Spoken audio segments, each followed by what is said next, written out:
అందరికీ నమస్కారం. ఇక్కడికి విచ్చేసిన మీడియా వారికి, ఇక్కడికి విచ్చేసిన ప్రేక్షాభిమానులకి, పర్టికులర్గా అక్కినేని అభిమానులకి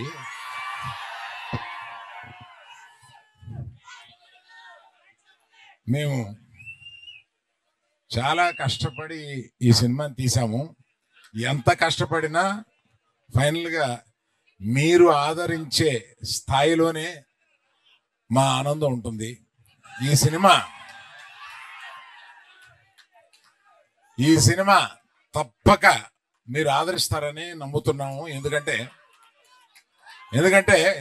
రీజను ఇక్కడ లేని వారి గురించి చెప్పి ఉన్నవారి గురించి చెప్తాను. ఇక్కడ చందు మొండేటి ఆయన ఇచ్చిన బేసిక్ కథని చాలా చక్కగా మార్చి అత్యద్భుతంగా మీ అందరికీ నచ్చేలాగా, మీరందరూ ఈ సినిమాలో చాలా ఆనందపడేలాగా, చాలా గుండెల్లోంచి మీకు హావభావాలు వచ్చేలాగా ఆయన తీశారు. అంత బాగా తీశారు ఆ సినిమా. ఆయన గురించి చెప్పాలి. తర్వాత మన ఫేవరెట్ డార్లింగ్ సాయి పల్లవి గారు అద్భుతంగా నటించారు ఇందులో. మనం అదే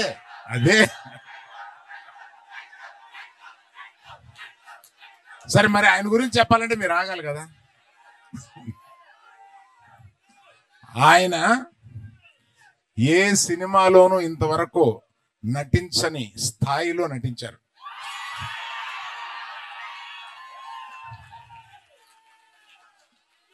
మనకి ఎంత ఉత్సాహం తెప్పించగా నటించారో, ఒక్కొక్క కొన్ని సీన్స్ లో ఆయన మన గుండె కరిగిపోయేలాగా కూడా నటించారు. సో అన్ని రసాలు ఈ సినిమాలో ఆయనకి ఉంది కనుక ఆయన తప్పనిసరిగా బెస్ట్ పర్ఫార్మెన్స్ లో ఈ సినిమాలో తీసుకొస్తారని చూసిన నేను చెప్తున్నాను.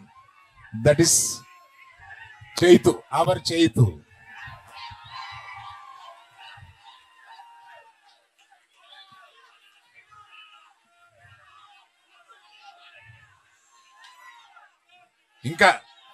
ఇంకా చాలా చాలా మాట్లాడాలని ఉంది, కానీ మాకు మర్చిపోయాను. ఆమె యాక్చువల్గా మాతో పాటు బయలుదేరి రావాల్సిన ఆమె కళ్ళు తిరిగి డాక్టర్ దగ్గర చూపించుకుంటే నువ్వు ప్రయాణం చేయడం కరెక్ట్ కాదమ్మా అని అన్నందువల్ల మన పల్లవి ఆగిపోవాల్సి వచ్చింది.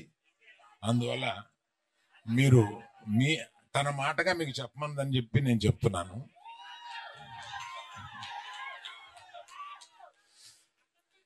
అందరిది చెప్పిన ఈ సినిమాకి ఇంత ఉత్సాహం రావడానికి కారణం మ్యూజిక్. దేవిశ్రీ ప్రసాద్ ఈ సినిమాలో మ్యూజిక్ ని చించి చాటేశాడు. అసలు రీ రికార్డింగ్ స్కోర్ కానీ ఇది కానీ మ్యూజిక్స్ కానీ ఒక్కో పాట వస్తుంటే అన్ని పాటలు హిట్ చేశాడు. So I thank Devi Prasad for bringing so much of energy into the film. So Vizag ప్రేక్షకులకి అందరికీ, ఉత్తరాంధ్ర ప్రేక్షకులందరికీ మేము చెప్పేది, ఇక్కడ ఈ ప్రాంతం కథ, ఇది జరిగిన కథ. శ్రీకాకుళంలో ఒక చిన్న ఊర్లో జరిగిన కథని, ఆ కథని నిజంగా జరిగిన కథని ఈయన కథారూపంలో పెడితే దాన్ని సినిమాగా మేము తీసాము. తప్పక 7వ తారీఖున సినిమా చూసి మీరందరూ చాలా ఆనందపడతారని నేను వెయిట్ చేస్తున్నాను. Thank you.